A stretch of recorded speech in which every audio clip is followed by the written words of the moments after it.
ವೇದಿಕೆ ಮೇಲೆ ಆಶೀರ್ವರಾಗಿರುವಂತಹ ಪರಮಾತ್ಮನ ಪ್ರೀತಿಯ ಸಂತಾನರಾಗಿರುವಂತಹ ಸರ್ವ ಸಹೋದರ ಸಹೋದರಿಯರು ಹಾಗೂ ಇವತ್ತಿನ ಈ ಒಂದು ಮಹಾನ್ ಕಾರ್ಯಕ್ರಮದಲ್ಲಿ ಪಾಲ್ಗೊಂಡಿರುವಂತಹ ಎಲ್ಲ ಸಹೋದರ ಸಹೋದರಿಯರೇ, ಇಂದು ನಾವು ಪರಿಸರ ದಿನಾಚರಣೆಯನ್ನು ಆಚರಣೆ ಮಾಡ್ತಾ ಇದ್ದೀವಿ. ಪರಿಸರ ದಿನಾಚರಣೆಯನ್ನು ಆಚರಣೆ ಮಾಡುವಂತಹ ಮುಖ್ಯ ಲಕ್ಷ್ಯ ಏನು ಅಂತಂದರೆ, ನಾವು ಒಂದು ದಿನ ಮಾತ್ರ ಪರಿಸರ ದಿನಾಚರಣೆ ಆಚರಣೆ ಮಾಡೋದು ಅಂತಲ್ಲ.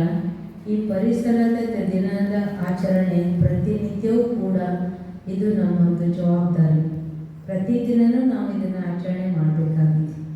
ಅದಕ್ಕೆ ನಮ್ಮ ಈಶ್ವರೀಯ ವಿಶ್ವವಿದ್ಯಾಲಯದ ಈ ಒಂದು ವಾಕ್ಯ ಇದೆ, green the land clean the mind ಅಂತ. ಈ ಭೂಮಿಯನ್ನು ಹಸಿರುಗೊಳಿಸಬೇಕು, ಮನಸ್ಸನ್ನು ಸ್ವಚ್ಛಗೊಳಿಸಬೇಕು ಅಂತ. ಇವತ್ತು ಜಗತ್ತು ಇಷ್ಟೊಂದು ಮಲಿನ ಆಗುವುದಕ್ಕೆ ಅಥವಾ ಮಾಲಿನ್ಯ ಆಗುವುದಕ್ಕೆ ಒಂದೇ ಒಂದು ಕಾರಣ ಏನು ಅಂದರೆ, ನಮ್ಮ ಮನಸ್ಸು ಮಲಿನ ಆಗಿದೆ. ಇದೇ ಭಾರತ ಮೊದಲು ಪ್ರಕೃತಿ ನಮಗೆ ದಾಸಿಯಾಗಿತ್ತು. ನಾವು ಏನು ಬೇಕು ಅದೆಲ್ಲ ನಮಗೆ ಬರೀ ಸಂಕಲ್ಪದಿಂದ ಮಾತ್ರ ಸಿಗ್ತಿತ್ತು ಅಂತ ನಾವು ಕೇಳ್ತೀವಿ. ಆದರೆ ಇವತ್ತು ನಾವು ಎಷ್ಟೆಲ್ಲ ಹೋರಾಟ ಮಾಡಿದರೂ ಕೂಡ ಶುದ್ಧ ಗಾಳಿ, ಶುದ್ಧ ನೀರು ಸಿಗೋದಕ್ಕೆ ಸಾಧ್ಯ ಆಗ್ತಾ ಇಲ್ಲ. ಇಂತಹ ಪರಿಸ್ಥಿತಿಯಲ್ಲಿ ನಾವು ಬದುಕ್ತಾ ಇದ್ದೀವಿ. ಅದಕ್ಕೆ ಮರಗಳನ್ನು ಬೆಳೆಸಿ ಜೀವವನ್ನು ಉಳಿಸಿ ಅಂತ. ಈ ಬರೀ ಮರಗಳನ್ನು ಉಳಿಸೋದಷ್ಟೇ ಅಲ್ಲ, ಪ್ರಕೃತಿಯಲ್ಲಿರುವಂತಹ ಎಲ್ಲ ಪರಿಸರವನ್ನು ನಾವು ಶುದ್ಧವಾಗಿ ಸ್ವಚ್ಛವಾಗಿ ಉಳಿಸಿ ಬೆಳೆಸ್ಕೊಂಡು ಹೋಗಬೇಕಾಗಿದೆ. ಯಾಕಂದರೆ ಪ್ರತಿಯೊಂದು ಜೀವಿ ಬದುಕಬೇಕು ಅಂತಂದರೆ ಪರಿಸರನೇ ಆಧಾರ. ಅದಕ್ಕೆ ಸುಂದರ ಸ್ವಚ್ಛ ಪರಿಸರ ಇತ್ತು ಅಂತಂದರೆ ನಮ್ಮ ಜೀವನನೂ ಕೂಡ ಸುಂದರ ಮತ್ತು ಸ್ವಚ್ಛ ಆಗ್ತದೆ. ಯಾವ ರೀತಿ ಒಂದು ಸಸಿಯನ್ನು ಬೆಳೆಸಬೇಕು ಅಂದರೆ, ನಾವೊಂದು ಸಸಿ ಬೆಳೆಸಿದ್ದೀವಿ, ಯಾವುದು ದೊಡ್ಡ ನೆಲ್ಲಿ ಗಿಡದ್ದು. ಅದು ಚೆಂದ ಬೆಳೆದಿತ್ತು. ನಂತರ ಅದಕ್ಕೆ ಎಲ್ಲ ಎರಿವಿಗಳು ಹತ್ತು, ಬೇರೆ ಯಾವುದೂ ಹುಳ ಅಲ್ಲ, ಬರೀ ಎರಿವಿಗಳು ತಿಂತಾ ಇತ್ತು. ಅದು ಎಲಿನೇ ಬೆಳೀತಿದ್ದಿಲ್ಲ. ಮತ್ತೆ ಅದಕ್ಕೆ ಎರಿವಿ ಹತ್ತಲಾದಂಗೆ ಒಂದು ಔಷಧ ಹಚ್ಚಿದ್ದೀವಿ, ಮತ್ತೆ ಅದು ಎಲೆ ಎಲ್ಲ ಚೆಂದ ಬೆಳೀತದೆ. ಯಾಕೆಂದರೆ ಅದನ್ನು ನಾವು ಉಳಿಸಿದ್ದೀವಿ. ಪ್ರತಿಯೊಂದು ಬೆಳಿಬೇಕಾದ್ರೆ ಒಳ್ಳೆಯದೇ ಇರ್ತದೆ. ಹಾಗೆ ನಿತ್ಯದ ಜೀವನದಲ್ಲಿ ಪ್ರತಿಯೊಬ್ಬ ವ್ಯಕ್ತಿ ಭೂಮಿಗೆ ಬಂದಿದ್ದೀವಿ, ಬರಬೇಕಾದ್ರೆ ಎಲ್ಲರೂ ಸ್ವಚ್ಛ ಶುದ್ಧನೇ ಇದ್ದೀವಿ. ನಂತರದಲ್ಲಿ ಯಾವ ರೀತಿಯ ಸಸಿ ಬೆಳಿಬೇಕು ಅನ್ನೋ ಕೂಡ ಹತ್ಕೊಳ್ತದೆ. ಆ ರೀತಿ ಮನುಷ್ಯನಲ್ಲಿ ಅವಗುಣಗಳು ತುಂಬಿಕೊಳ್ತಾ ಬಂತು. ವಿಕಾರಿ ಗುಣಗಳು ತುಂಬಿಕೊಳ್ತಾ ಬಂತು. ಯಾವಾಗ ವಿಕಾರಿ ಗುಣಗಳು ತುಂಬಿಕೊಂಡಾಗ ಮಾನವ ಸತೋಗುಣಿ ಇರುವಂಥವನು ರಜೋಗುಣಿ ಇರುವಂಥವನು ತಮೋಗುಣಿಯಾದ. ಈಗ ಸಂಪೂರ್ಣ ತಮೋ ಪ್ರಧಾನತೆ ಮನುಷ್ಯನಲ್ಲಿ ಬಂದಾಗ ಮನುಷ್ಯನಿಗೆ ಪ್ರಕೃತಿಯನ್ನು, ಪರಿಸರವನ್ನು ಚೆನ್ನಾಗಿ ಇಟ್ಕೊಳ್ಬೇಕು ಅನ್ನುವಂತಹ ಒಂದು ಲಕ್ಷ್ಯ ಕಡಿಮೆ ಆಗ್ತಾ ಇದೆ. ಅಟೆನ್ಷನ್ ಕಡಿಮೆ ಆಗ್ತಾ ಇದೆ. ಆ ಜವಾಬ್ದಾರಿಯೂ ಕೂಡ ಕಡಿಮೆ, ಆ ಜವಾಬ್ದಾರಿಯ ಅರಿವು ಕಡಿಮೆ ಆಗ್ತಾ ಇದೆ. ಆದ್ದರಿಂದ ಮಕ್ಕಳಿಂದ ಹಿಡಿದು ಮುಪ್ಪಿನವರೆಗೆ ಎಲ್ಲರಿಗೂ ಆ ಜವಾಬ್ದಾರಿಯ ಹೊಣೆ ಅಥವಾ ಈ ಒಂದು ಪರಿಸರ ಸಂರಕ್ಷಣೆಯ ಜವಾಬ್ದಾರಿ ಮತ್ತು ಪರಿಸರ ಸಂರಕ್ಷಣೆಯ ಹೊಣೆ ಎಷ್ಟು ಅನ್ನೋದನ್ನು ಅರಿವು ಮಾಡಿಕೊಟ್ಟು ಎಲ್ಲರಲ್ಲಿಯೂ ಜಾಗೃತಿಯನ್ನು ತರುವುದಕ್ಕಾಗಿ ಈ ಒಂದು ಪರಿಸರ ದಿನಾಚರಣೆಯನ್ನು ನಾವು ಆಚರಣೆ ಮಾಡ್ತಾ ಇದ್ದೀವಿ. ಅದಕ್ಕೆ ಮೋದಿಜಿಯವರ ಒಂದು ಅಂತಂದರೆ, ಎಲ್ಲರಿಗೂ ಎಷ್ಟು ಅವಶ್ಯಕತೆ ಇದೆಯೋ ಅಷ್ಟು ಆಮ್ಲಜನಕ ಸಿಗ್ತದೆ. ಇವತ್ತು ಈ ಒಂದು ಉಸಿರಾಟದ ಗಾಳಿ ಸಿಗದೇ ಇರೋದಕ್ಕೆ ಎಷ್ಟು ಕಷ್ಟಪಡೋದನ್ನು ಆಕ್ಸಿಜನ್ ಹಚ್ಚುವಂತಹ ಪರಿಸ್ಥಿತಿ ಇವತ್ತು ಬಂದಿದೆ. ಅದಕ್ಕೆ ಆಕ್ಸಿಜನ್ ಮುಂದೊಂದು ದಿನ ಇಂಥ ಪರಿಸ್ಥಿತಿ ಬರ್ತದಂತೆ. ಈಗ ಯಾವ ರೀತಿ ಮೇಲೆ ಸ್ಪೇಸ್ ಮೇಲೆ ಹೋಗೋರು ಆಕ್ಸಿಜನ್ ಕಟ್ಕೊಂಡು ಹೋಗ್ತಾರಲ್ಲ, ಹಾಗೆ ಭೂಮಿ ಮೇಲೆ ಬದುಕಬೇಕಾದರೂ ಕೂಡ ಆಕ್ಸಿಜನ್ ಕಟ್ಕೊಂಡು ಹೋಗುವಂಥ ಪರಿಸ್ಥಿತಿ ಬರ್ತದಂತೆ. ಈಗ ನಾವು ಹೊರಗೆಲ್ಲರೂ ಹೋಗಬೇಕು ಅಂದರೆ ನೀರಿನ ಬಾಟ್ಲಿಗಳನ್ನು ತುಂಬ್ಕೊಂಡು ಹೋಗ್ತೀವಿ, ನೀರು. ಹಾಗೆ ಪರಿಸ್ಥಿತಿ ಏನು ಬರ್ತದೆ ಅಂದರೆ ಆಕ್ಸಿಜನನ್ನು ಬಾಟ್ಲಿಗಳನ್ನು ತೊಗೊಂಡು ಹೋಗುವಂಥ ಪರಿಸ್ಥಿತಿ ಬರ್ತದೆ. ಯಾವಾಗ ಅಂದರೆ, ಒಂದು ವೇಳೆ ನಾವು ಮರವನ್ನು ನೆಟ್ಟು ಬೆಳೆಸಿ ಉಳಿಸಲಿಲ್ಲ ಅಂತಂದರೆ. ಅದಕ್ಕೆ ಇವತ್ತು ವಿಪರ್ಯಾಸ ಏನು ಅಂತಂದರೆ, ಇಲ್ಲಿ ನಾವೆಲ್ಲರೂ ಸೀನಿಯರ್ ಸಿಟಿಸನ್ಸೇ ಕೂತ್ಕೊಂಡಿದ್ದೀವಿ. ಆದರೆ ತಾವೆಲ್ಲ ಹಿರಿಯ ನಾಗರಿಕರು ತಮ್ಮ ಮನೆಯಲ್ಲಿ ಮಕ್ಕಳಿಗೆ, ಮೊಮ್ಮಕ್ಕಳಿಗೆ, ಅಕ್ಕಪಕ್ಕದವರಿಗೆ ಎಲ್ಲರಿಗೂ ಈ ಒಂದು ವಿಷಯದ ಬಗ್ಗೆ ಜಾಗೃತಿ ಮೂಡಿಸಬೇಕು. ಆವಾಗಿನ ಕಾಲದಲ್ಲಿ ಗೊತ್ತಿದ್ದನೆ ಗಿಡ ಮರಗಳನ್ನು ನೆಡ್ತಾ ಇದ್ರು. ಆದರೆ ಇವತ್ತೇನಾಗಿದೆ, ಇವತ್ತು ಒಂದು ರೋಡ್ ಮಾಡಬೇಕು ಅಂದರೆ ವಿದ್ಯಾಗಿರಿ ರೋಡ್ ನೋಡಿದರೆ ಎಷ್ಟು ಚೆಂದಿತ್ತು. ಬದಾಮಿಗೆ ಹೋಗ್ತಿದ್ದೀವಿ, ನಾವು ಸಣ್ಣವರಿದ್ದಾಗ ಬದಾಮಿಗೆ ಹೋಗ್ಬೇಕಾದ್ರೆ ಕಡೆ ಮರ, ದೊಡ್ಡ ಮರ ಇತ್ತು. ನೋಡ್ಬೇಕಪ್ಪ, ಹಿಂಗೆ ಇಂಥದ್ದು ನೋಡಕ್ಕೆ ಬರಬೇಕು ಅಂತ ಸಣ್ಣವರಿದ್ದಾಗ ಅನಿಸ್ತಿತ್ತು. ಆದರೆ ಈಗ ಏನಾಗ್ಬಿಟ್ಟದೆ, ಈಗೊಂದು ನಗರೀಕರಣ ಅಥವಾ ಅಭಿವೃದ್ಧಿ ಹೆಸರಿನಲ್ಲಿ ಆ ದೊಡ್ಡ ದೊಡ್ಡ ಮರಗಳನ್ನೆಲ್ಲ ಕಡಿದು ನೆಲಸಮ ಮಾಡ್ತಾ ಇದ್ದೀವಿ, ಪ್ರಕೃತಿಯನ್ನು ಕೆಡಿಸ್ತಾ ಇದ್ದೀವಿ. ಆದರೆ ಒಂದು ಸಣ್ಣ ಮಗು ಒಂದು ಪೇಪರಲ್ಲಿ ತನ್ನ ಅನಿಸಿಕೆ ಕೊಟ್ಟಿತ್ತು. ಯಾಕಂದರೆ ರೋಡ್ ಮಾಡಬೇಕು ಅಂದ್ರೆ ರೋಡ್ ಎರಡೂ ಪಕ್ಕದ ಮರಗಿಡನ ತೆಗಿತೀವಲ್ಲ, ಎರಡೂ ಕಡೆ ಅಗಲು ಮಾಡೋ ಬದಲು ಒಂದು ಕಡೆ ಗಿಡಗಳು ಇಡಬೇಕು, ಮತ್ತೊಂದು ಕಡೆ ಅಷ್ಟೇ ರೋಡ್ ಅಗಲು ಮಾಡಬೇಕು ಅದೆಷ್ಟು ಬುದ್ಧಿ ಒಂದು ಮಗುವಿನಲ್ಲಿ ಹೌದೈತ್ರಿ. ಈಗ ಒಂದು ರೋಡ್ ಅಂತ ದೊಡ್ಡದು ಮಾಡ್ತಾರೆ, ಈ ಕಡೆ ಹೆಚ್ಚು ಮಾಡೋದ್ರಿಂದ ಎರಡೂ ಕಡೆ ಗಿಡ ಹೋಗ್ತಾರೆ. ಅದು ನೂರಾರು ವರ್ಷದಿಂದ ಬೆಳೆಸಿರುವಂಥ ಗಿಡಗಳು ಅನಿವಾರ್ಯ ಅದ, ರೋಡ್ ಮಾಡಬೇಕು, ವ್ಯವಸ್ಥೆ ಬೇಕು. ಆದರೆ ಒಂದು ಕಡೆ ಇಡಬಹುದಿತ್ತಲ್ಲ, ಇನ್ನೊಂದು ಕಡೆ ತೆಗಿಬೋದಿತ್ತಲ್ಲ.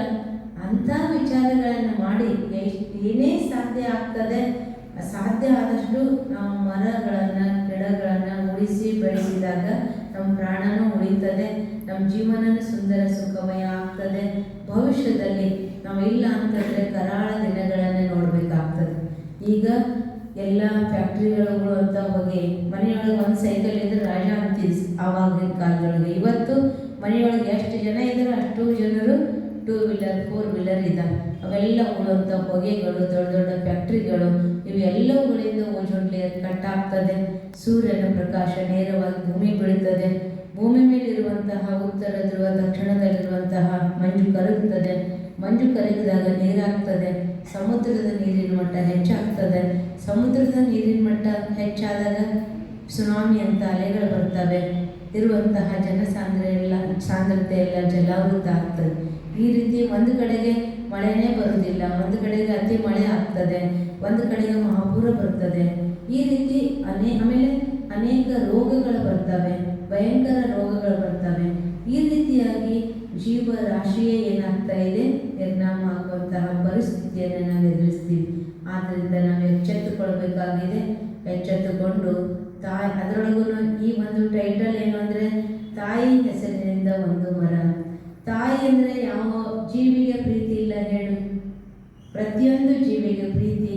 ಆ ತಾಯಿಯನ್ನು ಎಷ್ಟು ನಾವು ಪ್ರೀತಿಸ್ತೀವಿ ಅಷ್ಟೇ ಮರವನ್ನು ಪ್ರೀತಿಸಿದಾಗ ಅದನ್ನು ನಾವು ಬೆಳೆಸ್ತೀವಿ. ಕಾರ್ಯಕ್ರಮ ಅಂತ ತಿಳ್ಕೊಂಡು ಒಂದು ಸಸಿ ನೆಟ್ಟಿವಿ, ಅದು ಹತ್ತತ್ತೋ ಇಲ್ಲೋ, ಕಾರ್ಯಕ್ರಮ ಮಾಡಿದ್ದೀವಿ, ಫೋಟೋ ತೆಗೆದೀವಿ, ಆ ಕಾರ್ಯಕ್ರಮದ ರಿಪೋರ್ಟ್ ಕಳಿಸಿದ್ದೀವಿ, ಆಯಿತು ನಾವು ಮಾಡಿದ್ದೀವಿ ನೀವು ಮಾಡಿದ್ದೀವಿ ಅಂತ ಈ ಉದ್ದೇಶದಿಂದ ಅಲ್ಲ. ನಾವು ಕೆಲವು ವರ್ಷಗಳಿಂದ ಪರಿಸರ ದಿನವನ್ನು ಆಚರಣೆ ಮಾಡ್ತಾ ಇದ್ದೀವಿ. ಪ್ರತಿ ವರ್ಷವೂ ಕೆಲವೊಂದು ಸಸಿಗಳನ್ನು ಹಂಚುತ್ತಾ ಇದ್ದೀವಿ. ಇಲ್ಲಿ ಎಷ್ಟೆಲ್ಲ ಜನ ಕೆಲವರು ಇದ್ದಾರೆ, ಆ ಸಸಿ ದೊಡ್ಡದಾಗಿದ್ದಾರೆ, ಹಣ್ಣು ಕೊಡ್ತಾ ಇದ್ದಾರೆ ಅಂತ. ಅದಕ್ಕೆ ಈ ಒಂದು ದಿನದ ಕಾರ್ಯಕ್ರಮ ನಾವು ಏನು ಮಾಡ್ತೀವಿ, ಅದು ಸಾರ್ಥಕ ಅಂತ ಅನುಭವ ಆಗ್ತದೆ. ಆದ್ದರಿಂದ ಇವತ್ತು ಕೂಡ ತಾವು ಈ ಒಂದು ಕಾರ್ಯಕ್ರಮದ ನಂತರ ಕೆಲವು ಸಸಿಗಳನ್ನು ಮಾತ್ರ ತಂದಿದ್ದೀವಿ. ಯಾರು ಕೇಳಿದ್ರು ಅವರಿಗೆ, ಮತ್ತೆ ಯಾರಿಗೆ ಇಂಥ ಸಸಿ ನಾವು ಹಂಚುತ್ತೀವಿ, ತಮಗೆ ಹೋಗಿ ಫಾರೆಸ್ಟ್ ಆಫೀಸಿಗೆ ಹೋಗಿ ಅಥವಾ ಯೂನಿವರ್ಸಿಟಿಗೆ ಹೋಗಿ ತರೋದಕ್ಕೆ ಆಗಿಲ್ಲ ಅಂತ ವಯಸ್ಸಾದವರು ಇದ್ದೀರಿ, ತಾವು ಮಾಡಬೇಕು ಹಚ್ಚಬೇಕು ಅಂತ ಮನಸ್ಸಿರ್ತದೆ, ಆಗಿಲ್ಲ ಅಂತಂದರೆ ನಾವು ತೊಗೊಂಡು ಬರ್ತೀವಿ. ತಮಗೆ ಯಾವ್ದು ಬೇಕು ಅಂತ ಹೇಳಿದ್ರಿ ಅಂದರೆ ಮತ್ತೆ ಇವತ್ತು ತಂದಿದ್ರೊಳಗೂ ತಗೊಳ್ರಿ, ಮತ್ತೆ ಯಾವುದಾದ್ರು ಬೇಕು ಹಚ್ಚುತ್ತೀವಿ ಅಂತ ಪ್ರೀತಿ ಅದ ಅಂತಂದರೆ ತಂದು ಕೊಡ್ತೀವಿ. ಒಟ್ಟಿನಲ್ಲಿ ತಮ್ಮ ಮನೆಯೊಳಗಡೆ ಸಸಿಯನ್ನು ಹಚ್ಚಿರಿ, ಉಳಿಸಿರಿ, ಬೆಳೆಸಿರಿ. ಹಾಗೂ ಅದರ ಜೊತೆಗೆ ಒಂದು ಪ್ರಯತ್ನವನ್ನು ಮಾಡೋಣ. ಪ್ಲಾಸ್ಟಿಕ್ ಬಳಕೆಯನ್ನು ನಿಷೇಧ ಅಂತೂ ಪೂರ್ಣ ಒಂದೇ ದಿವಸಕ್ಕೆ ಮಾಡೋದಕ್ಕಾಗಲಿಕ್ಕಿಲ್ಲ, ಕಡಿಮೆ ಮಾಡೋಣ. ಕಡಿಮೆ ಮಾಡ್ತಾ ಅದನ್ನು ನಿಷೇಧ ಮಾಡೋಣ. ನನಗೆ ನಿನ್ನೆ ವಿಚಾರ ಬಂತು, ಹೌದು ನಾವು ಓದ್ತೀವಿ, ಬೇರೆಯವ್ರಿಗೆ ಹೇಳ್ತೀವಿ, ಹೇಳಿರೋದನ್ನು ಕೇಳ್ತೀವಿ, ಅದು ನಾವೇ ಪ್ಲಾಸ್ಟಿಕ್ ಬಳಕೆ ನಿಷೇಧ ಮಾಡ್ತೀವ? ಒಂದು ಹಾಲು, ಒಂದೇ ಪ್ರಸಾದ ಏನು ಕೊಡ್ಬೇಕಾದ್ರೆ ಪಟ್ಟನೆ ಪ್ಲಾಸ್ಟಿಕ್ ಅವ್ರು ಈಸಿ ಆಗಿಬಿಟ್ಟದಕ್ಕೆ. ಆದರೆ ಪ್ಲಾಸ್ಟಿಕ್ ಇಲ್ಲದೇನು ಮೊದಲು ಬದುಕಿದ್ರಲ್ಲ. ನಾವು ಸಣ್ಣವರಿದ್ದಾಗ ಹಾಲು ಬಾಟ್ಲಿ ಒಳಗೆ ಕೊಡ್ತಾರಂತಂದರೆ ಆಶ್ಚರ್ಯ ಅನಿಸ್ತಿದ್ದೆ. ಈಗ ಮೇಲೆ ಬಾಟ್ಲಿ ಒಳಗೆ ಹಾಲು ಬರ್ತಾವಂತಂದ್ರೆ, ಕಾಜಿನ ಬಾಟ್ಲಿ ಒಳಗೆ ಹಾಲು ಬರ್ತಾವಂತಂದ್ರೆ ಆಶ್ಚರ್ಯ ಅನಿಸ್ತಿತ್ತು. ನಂತರದಲ್ಲಿ ಪ್ಲಾಸ್ಟಿಕ್ ಚೀಲ ಹಾಲು ಬರ್ತಾವಂತ, ಪ್ಲಾಸ್ಟಿಕ್ ಕವರ್ನೊಳಗೆ ಹಾಲು ಬರ್ತಾವಂದ್ರೆ ಅದನ್ನು ಆಶ್ಚರ್ಯ ಅನಿಸ್ತಿತ್ತು. ಆದರೆ ಇವತ್ತು ಯಾವುದು ಒಂದು ವಸ್ತುನೂ ಪ್ಲಾಸ್ಟಿಕ್ ಕವರ್ ಇಲ್ಲದೇ ಇಲ್ಲ ಅನ್ನುವಂಥದ್ದು ಇಲ್ಲ. ಇವತ್ತು ಪ್ಲಾಸ್ಟಿಕ್ಕಿಂದಲೇ ನೋಟ್ ಮಾಡ್ತಾ ಇದ್ದಾರೆ ಅನ್ನುವಂಥ ಸುದ್ದಿನೂ ಸಹಿತ ಕೇಳ್ತಾ ಇದ್ದೀನಿ. ಅಂದಮೇಲೆ ಪ್ಲಾಸ್ಟಿಕ್ದೇ ಜಗತ್ತಿದೆ, ಇದು ಅಂತಿಮ ಸಮಯ ಇದೆ. ಅದಕ್ಕೆ ಮೊದಲು ಸತ್ಯಯುಗದಲ್ಲಿ ಬಂಗಾರದ ಸಾಧನಗಳ ವಸ್ತುವನ್ನು ಬಳಕೆ ಮಾಡ್ತಿದ್ದೀವಿ. ನಂತರ ಬೆಳ್ಳಿ ವಸ್ತು ಬಳಕೆ ಮಾಡ್ತಿದ್ದೀವಿ, ನಂತರ ತಾಮ್ರದ್ದು ಮಾಡ್ತಾ ಇದ್ದೀವಿ, ನಂತರ ಕಬ್ಬಿಣದ ಮಾಡ್ತಾ ಇದ್ದೀವಿ, ನಂತರ ಈಗ ಪ್ಲಾಸ್ಟಿಕ್ ಮಾಡ್ತಾ ಇದ್ದೀವಿ. ಆ ಪ್ಲಾಸ್ಟಿಕ್ ಮಾಡೋದ್ರಿಂದನೇ ಇವತ್ತು ನಮ್ಮ ಪರಿಸ್ಥಿತಿ ಇಲ್ಲಿಗೆ ಬಂದು ತಲುಪಿದೆ. ಆದ್ದರಿಂದ ಸಾಧ್ಯ ಆದಷ್ಟು ನಾವೆಲ್ಲರೂ ಪ್ಲಾಸ್ಟಿಕ್ ಬಳಕೆಯನ್ನು ಕಂಟ್ರೋಲ್ ಮಾಡೋಣ ಮತ್ತು ಪುನಃ ಸಂಸ್ಕರಿಸಿ ಉಪಯೋಗ ಮಾಡುವಂತಹ ಪ್ಲಾಸ್ಟಿಕ್ ಕವರ್ಗಳು ಸಹಿತ ಈ ಮೌಂಟ್ ಆಬುದಲ್ಲೇನು ಉಪಯೋಗ ಮಾಡ್ತಾರಲ್ಲ, ಊಟ ಕಟ್ಕೊಂಡು ಬರ್ತೀವಲ್ಲ, ಆ ಪ್ಲಾಸ್ಟಿಕ್ ಎಂಥದ್ದು ಅಂತಂದರೆ ಮತ್ತೆ ಅದು ಕೊಳೀತದೆ, ಮತ್ತೆ ಪುನಃ ಅದು ಸಂಸ್ಕರಿತ ಆಗ್ತದೆ. ಆ ರೂಪದಲ್ಲಿ ಇರುವಂತಹ ಸಾಧನಗಳನ್ನು, ಅಂತಹ ಪ್ಲಾಸ್ಟಿಕ್ಕನ್ನು ಬಳಕೆ ಮಾಡೋಣ. ಆದರೆ ಇಂತಹ ಪ್ಲಾಸ್ಟಿಕ್ಕನ್ನು ಅಥವಾ ಈ ಪರಿಸರವನ್ನು ಹಾನಿ ಮಾಡುವಂಥ ಪ್ಲಾಸ್ಟಿಕ್ಕನ್ನು ನಾವು ಕಡಿಮೆ ಮಾಡೋಣ, ಸಾಧ್ಯ ಆದಷ್ಟು ಬಿಡೋಣ. ಅದಕ್ಕಾಗಿ ನಾವೆಲ್ಲ ಒಂದು ಪ್ರಯತ್ನ ಮಾಡೋಣ. ಈ ನಿಟ್ಟಿನಲ್ಲಿ ನಾವೆಲ್ಲರೂ ನಮ್ಮ ಭೂಮಿಯನ್ನು ಹಸಿರು ಮಾಡೋಣ, ಮನಸ್ಸನ್ನು ಶುದ್ಧಗೊಳಿಸಿಕೊಳ್ಳೋಣ. ನಾನು ಒಬ್ಬನನ್ನೇ ನೆನಪು ಮಾಡಿದ್ದೀನಿ, ಆಗ ನೀವು ಸಂಪೂರ್ಣ ಪರಿಶುದ್ಧ ಆಗ್ತೀರಿ. ಅದಕ್ಕೆ ಇವತ್ತಿನ ಮಹಾವಾಕ್ಯದಲ್ಲಿ ಪರಮಾತ್ಮ ಹೇಳಿದರು, ಪತಿತ ಪಾವನ ಅಂತ ನನ್ನನ್ನು ಮಹಿಮೆ ಮಾಡ್ತೀರಿ, ಪತಿತ ಆಗಿದ್ದೇನೆ ನನ್ನನ್ನು ಪಾವನ ಮಾಡುವಂತೆ ನನ್ನನ್ನು ಕೇಳ್ತೀರಿ. ಪತಿತರಿಂದ ಪಾವನ ಆಗಬೇಕು ಅಥವಾ ಅಶುದ್ಧ ಇರುವಂಥವ್ರು ಶುದ್ಧ ಆಗಬೇಕು ಅಂತಂದರೆ ಪರಮಾತ್ಮ ಒಬ್ಬನನ್ನೇ ನೆನಪು ಮಾಡಿರಿ. ಯಾವ ರೀತಿ ಕತ್ತಲು ಹೋಗಿ ಬೆಳಕು ಬರಬೇಕು ಅಂದರೆ ಲೈಟನ್ನು ಆನ್ ಮಾಡ್ತೀವಿ, ಬೆಳಕು ಬರ್ತದೆ. ಹಾಗೆ ನಮ್ಮ ಮನಸ್ಸು ಬುದ್ಧಿಯನ್ನು ಭಗವಂತನ ಜೊತೆಗೆ ಜೋಡಿಸಿದಾಗ ಪರಮಾತ್ಮನಿಂದ ಶಕ್ತಿಯನ್ನು ತಗೊಳ್ತೀವಿ. ಪರಮಾತ್ಮನಿಂದ ಯಾವಾಗ ಶಕ್ತಿಯನ್ನು ತಗೊಳ್ತೀವಿ, ಆಗ ನಾವು ನಮ್ಮ ಒಳಗಡೆ ಇರುವಂತಹ ಅಶುದ್ಧತೆಯನ್ನು ನಾಶ ಮಾಡ್ಕೊಳ್ತೀವಿ, ಶುದ್ಧತೆಯನ್ನು ಜೀವನದಲ್ಲಿ ಧಾರಣೆ ಮಾಡ್ಕೊಳ್ತೀವಿ. ಇದಕ್ಕೆ ಮೆಡಿಟೇಷನ್ ಅಂತ ಹೇಳಲಾಗ್ತದೆ. ಪರಮಾತ್ಮನು ಕೊಟ್ಟಂತಹ ಜ್ಞಾನ ಮತ್ತು ಯೋಗದಿಂದ ನಮ್ಮ ಜೀವನ ಸುಂದರ ಆಗ್ತದೆ, ಬೆಳೀತದೆ. ಯಾವ ರೀತಿ ಒಂದು ಸಸಿಯನ್ನು ಬೆಳೆಸಬೇಕು ಅಂದರೆ ಅದಕ್ಕೆ ನೀರು, ಗಾಳಿ, ಬಿಸಿಲು ಎಷ್ಟು ಅವಶ್ಯಕತೆ ಇದೆಯೋ, ನಮ್ಮ ಜೀವನ ಸುಂದರ ಆಗಬೇಕಂದ್ರೂ ಕೂಡ ಪರಮಾತ್ಮನ ನೆನಪು, ಪರಮಾತ್ಮ ಕೊಟ್ಟಂಥ ಜ್ಞಾನ ಮತ್ತು ಆ ಜ್ಞಾನದ ಜೀವನದಲ್ಲಿ ಅಳವಡಿಸಿಕೊಳ್ಳುವಂಥದ್ದು. ಈ ರೂಪದಲ್ಲಿ ನಮ್ಮ ಜೀವನವನ್ನು ಸರ್ವರು ಸುಂದರ ಮಾಡಿಕೊಳ್ಳೋಣ. ಈ ಒಂದು ಸುಂದರ ಜೀವನದ ಮೂಲಕ ಈ ಕಾರ್ಯಕ್ರಮವನ್ನು ಸಾರ್ಥಕಗೊಳಿಸೋಣ. ಆದ್ದರಿಂದ ಇವತ್ತಿನ ದಿನ ತಾವೆಲ್ಲ